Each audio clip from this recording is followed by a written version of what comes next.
ও পিয়া রে পিয়া আয়না একটু কাছে, ও পিয়া রে পিয়া একটা গল্প বলার আছে। গুড ইভিনিং সবাইকে, আই এম রিতা, চলে এলাম আবার। সো আমি না আজকে একটু আস্তে কথা বলবো, কারণ আমি আজকে ঘরের মধ্যে আমি শুট করছি, তো ছাদে হলে মন খুলে কথা বলতে পারি, যেহেতু বাইরে আছি একটু আস্তে আস্তে কথা বলবো, ঠিক আছে।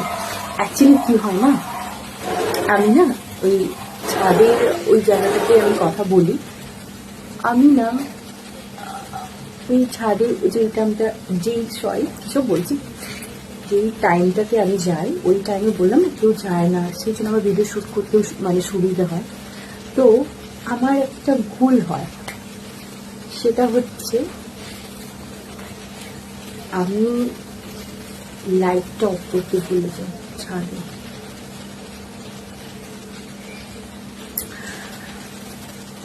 সেই জন্য বাড়িতে কমপ্লেন করেছে।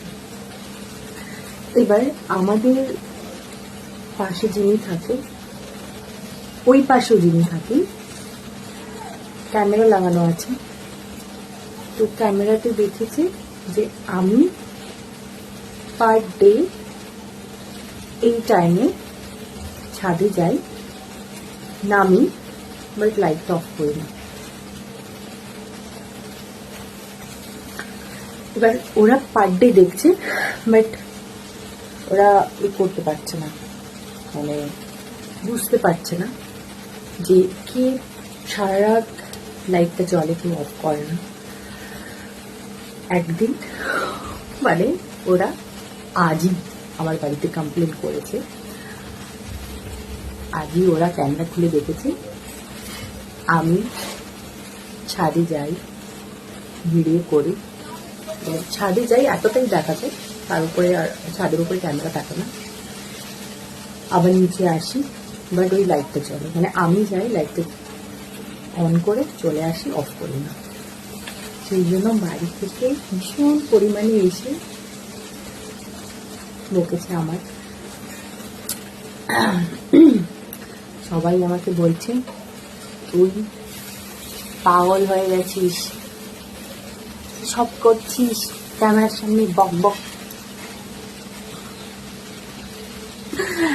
ওদেরও বললো তোমার যেটা ইচ্ছে তুমি সেটাই করো, কিন্তু বাড়ির মধ্যে করো।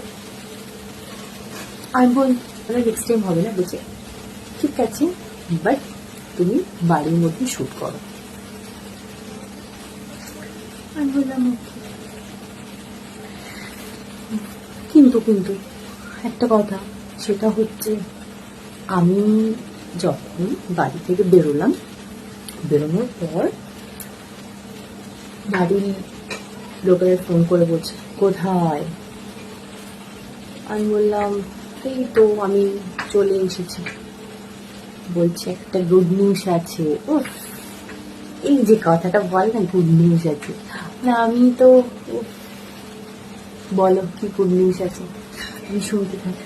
বলছে না এটা বলা যাবে না, এটা সারপ্রাইজ আছে, একটা সারপ্রাইজ আমার জন্য। আমি তো খুব এক্সাইট, চলো। বলছে আমি এত এক্সাইটমেন্ট, আমি তাড়াতাড়ি বাড়ি মানে স্লোলি হাঁটতে হাঁটতে যাচ্ছিলাম, গান শুনতে শুনতে, বাট আমার স্পিডটা তখন বেড়ে গেল। ভাবলাম উফ কি সুন্দর, বাড়িতে এসে সারপ্রাইজ পাবো। আমি যে কি বলো না ফোনে কতবার করে বললাম। বলছে না বলা যাবে না, সারপ্রাইজ কি বলেই করা যায়। তা আমার আরো এক্সাইটমেন্ট আরো বেড়ে গেল। বাট এসে যেটা হলো আমার সঙ্গে, আমাকে দুটো কথা শোনালো। ফার্স্ট, তুমি ছাদে যাও, লাইটটা অফ করো না। কেন? তোমার জন্য আমাকে লোকের কাছে কথা শুনতে হয়েছে। আমি কি করে বলি যে আমি ভুলে যাই, আমি তো তোমাদের সঙ্গে কথা বলার মুডে থাকি, ভুলেই যাই যে লাইটটা অফ করতে হবে। ঠিক আছে, তো আমি ভুলে গেছিলাম, ভুলে যাই, পরিবার থেকে আর হবে না আম্মা। বাড়ির লোকজন বলছে একদমই নয়, তোমার ভিডিও করার ইচ্ছে হলে তুমি বাড়ির মধ্যেই ভিডিও করো। এবার আমি ওদেরকে কি করে বোঝাই? আমি বাড়ির মধ্যে থাকলে আমার মুখ থেকে আওয়াজ বেরোবে না, আমি কি যে বলবো সেটাই বলতে পারবো না, কি যে করি, কোন জানার মধ্যে পড়লাম। যদিও তোমাদের সঙ্গে গল্প করার একটা সুযোগ পেলাম, সেটা নিজের জন্যই আমার এরকম হলো। যাই হোক, আমি হয়তো বাড়ির মধ্যে কয়েকদিন ধরে ভিডিও করবো, বাট বাড়ির লোককে বোঝাবো যে আমি আর করবো না, আমি লাইফটা হয়তো করবো পারতে। এটা আমার আমাকে ধ্যানে রাখতে হবে। বাট আমি কখন গিয়ে ভিডিও করবো, তারপরে আসবো, বাড়ির লোকজন তো নয়। হ্যাঁ, আমাদের ওপরে সুইচটা যে অফ করতে হবে এমনটা নয়।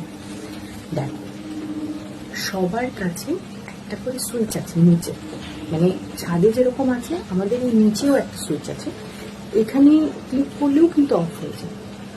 করে দিতে পারতো, বাট এটা আমারও ভুল, করে দিতে পারতো, কিন্তু এটা রেগুলার হচ্ছে, মানে পার ডে করছে।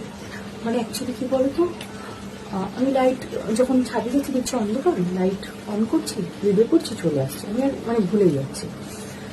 তো সেটাই, তো এবার একটু ধ্যান রাখতে হবে, মানে করতে হবে, না আমি চিৎকার করে কথা বলতে পারবো না সারাক্ষণ। তো মানে কাজের মধ্যে থাকি বা অন্য কিছু, এই যে বকবক করবো সেটাই পারবো না আর বকবক করতে। আমার বকবক শুনতে ভালো লাগে না বলো, তো এত বকবক করে এই এই এই এই সাইলেন্ট থাকতে থাকতে না আমি একটা জিনিস বুঝছি, আমি পুরোপুরি সাইলেন্ট হয়ে যাচ্ছিলাম, আমি কাউ কিছু বলতে পারছি না। দেখো, যখন আমি স্কুলে পড়তাম তখন একটা আলাদা বিষয় ছিল, তখন ফ্রেন্ডদের সঙ্গে কথা বলতাম, স্কুলে যেতাম, একটা কথা বলতাম। তারপরে যখন কলেজে উঠলাম, তো কলেজে ফোনে কথা বলতাম, তারপর লকডাউন পড়ে গেল এরকম। তারপর এখন কি বলতো, এখন হচ্ছে এখন কি বলতো, এখন আমি অফিস করছি, কিন্তু অফিসের মধ্যে তো মানে অফিসেরই কথা হয় না, অফিসেরই কাজ নিয়ে ডিসকাস হয়। এবার আমার সঙ্গে তো কথা মানে মানে কি বলি তোমাদের, আমি যে বকবক করবো মানে শুনবে কেউ, সেটাও তো দরকার না। তো সেই জন্য দেখেছো তো আমি সত্যি পাগল, কেউ পাগল মতো বকছি। সেই জন্য আমি মানে করলাম, মানে চুপ থাকতে থাকতে চুপই হয়ে যাচ্ছে না, না একটু কিছু বক বক করে। আমি তো ভীষণ বক বক বক বক বক বক, ভীষণ হাসি, হা হা হি হা, সেটা সাইলেন্ট হয়েছে। এত সাইলেন্ট হলে হবে না, কত মানে উড়নচণ্ডী মেয়ে আমি, মানে মুখ পাওয়াতে রেগে যাই, রিয়াক্ট করি, হাসি হা করে, কি ভাবলাম আমার দেখাতো, মানে হা করে হাসলাম। হ্যাঁ, কান্নার কথাটা ছেড়ে দিলাম, ওটা তো আমার একান্তই। তো সাইলেন্ট, অনেক রাগ কন্ট্রোল হয়েছে সব কিছু, এবার না আমি সাইলেন্ট হয়ে যাচ্ছি, আমার হচ্ছে বোবা হয়ে যাবো। একদম নয়, আমি বোবা হবো না। সামনে দিয়ে চলে যাচ্ছে, সব খুব বদমাস হয়ে যাচ্ছে। যাই হোক, সেটা বলছিলাম যে বাড়ির লোককে এবারে আমাকে সামলাতে হবে। হ্যাঁ ভাই, দেবে আমার গিফট, এবার বলি, আমার না মানে তুমি মানে কিছু বলছি না, মানে কিরকম শুরু করবো সেটাই বলতে পারছি না, মানে এতটা এক্সাইটমেন্টে কথা বলছি তাই। তো এটা আমি কাট করবো না, এইভাবেই ছাড়বো আমি। গিফট পেতে যেমন ভালো লাগে, গিফট দিতেও আমার ভালো লাগে, ঠিক আছে? তো বিষয়টা হচ্ছে, ছোটবেলা থেকে না কোনো জিনিস যদি আমি চেয়েছি, হয়তো তখন বললো না, বাট রাতে যখন ঘুমিয়ে পড়তাম কেঁদে বা মন খারাপ হয়ে, ঠিক দেখতাম বাবা আসতো, মাথার কাছে রেখে দিয়ে ডাকতো। কি বলি তখন, ভালো তুমি তো এটা আমাকে দিবে না বলেছিলে, তুমি কেন নিয়ে এলে? মানে ওরে বাপরে বাপ, সেরকম এখনো আমি একটা জিনিস চেয়েছিলাম, খুব করে চেয়েছিলাম, মানে সেটা না পুরোপুরি ইগনোর, মানে আমাকে পাত্তাই দিচ্ছিল না। মানে আমাকে বলছে হবে না, প্রথম কথা হবে না, শুনলে মাথা গরম হয়ে যেত, হবে না, হবেই না।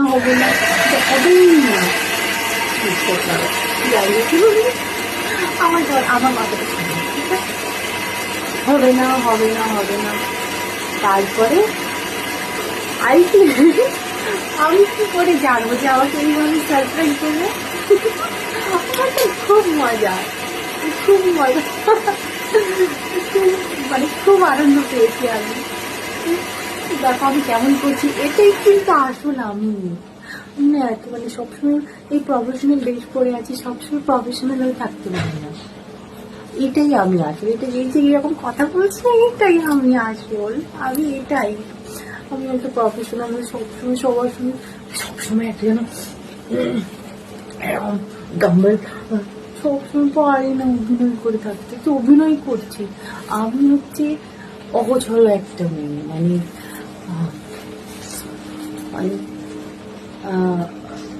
মানে আমি নিজের মানে এরকম সবসময় এরকম প্রফেশনালি থাকতে পারি না। মানে আমি নিজের মতো করে এবার সবসময় না এই প্রফেশনাল থেকে এমন হয়ে গেছে, আমি যে কি সেটাই না আমি ভুলে যাচ্ছি। সত্যি কথা, আমি একটা নই। যাই হোক, তোমরা এবার ভিডিও দেখে বলবে একটু ম্যাচিওর নয়, এখনো ম্যাচিওর হয়নি, একদম নয় গো। আমি যেখানে স্ট্রিক্ট হতে হবে আমি সেখানে পুরো একদম স্ট্রিক্ট, যেখানে সাইলেন্ট হতে হবে সেখানে সাইলেন্ট, মানে যে জিনিসটা করতে হবে সেই জিনিসটা আমি খুব ডিসিপ্লিন। বাট এই যে আমি যে মানুষটা, মানে সেটা জানি না। যাই হোক, এবার সারপ্রাইজটা কি ছিল সেটা তো আমাদের বলবো না, বাট আমার খুবই একটা পছন্দের একটা জিনিস, যেটা আমার খুব দরকার ছিল, মানে খুবই ছিল, বাট আমি তো ভাবতে পারছি না। বাবাকে শুধু ফোনে বলছি যে একটা বড় জিনিস আসবে, তুমি কি বাড়ির মধ্যে আছো, মানে বাড়ির মধ্যে আছো না বাইরে আছো, এখনো আসো? আমি বললাম না, আমি তো এখনো রোডে, মানে এখনো রাস্তাতেই। বলছি একটা সারপ্রাইজ আছে, তো সেটা রিসিভ করতে হবে। সারপ্রাইজ শুনে অবাক, মানে বলো কি, বলছেই না। ওরা চাইছে আমি এই সারপ্রাইজটা রিসিভ করি, তারপরে সারপ্রাইজড হয়ে যায় আর কি, বিষয়টা ওইভাবে। বাট হলো না বিষয়টা, আমি রিসিভ করিনি, বাট রিসিভটা বাড়ির লোকরাই করেছে। তার আগে যেটা ঘটলো আমার সঙ্গে, বাড়িতে এসে আগে বকুনি দিল, বকা খেয়ে নিলাম, তারপরে সারপ্রাইজটা পেলাম, মানে আমি খুশি হয়ে গেলাম, খুশি। সারপ্রাইজ দিতে হলে এইভাবেই দাও, মানে আমাকে বলে করে, খুব ভালো তো আমি এটা খুবই মজা পেয়েছি, খুবই মজা। আর হচ্ছে আর কিছু বলবো না, এখানে ভিডিওটা আজকের মতো শেষ করছি। আজকে একটু বোঝাই, বাড়ির লোককে পাঠাতে হবে, একটু কথা বলি। তো রাধে রাধে, জয় শ্রীকৃষ্ণ।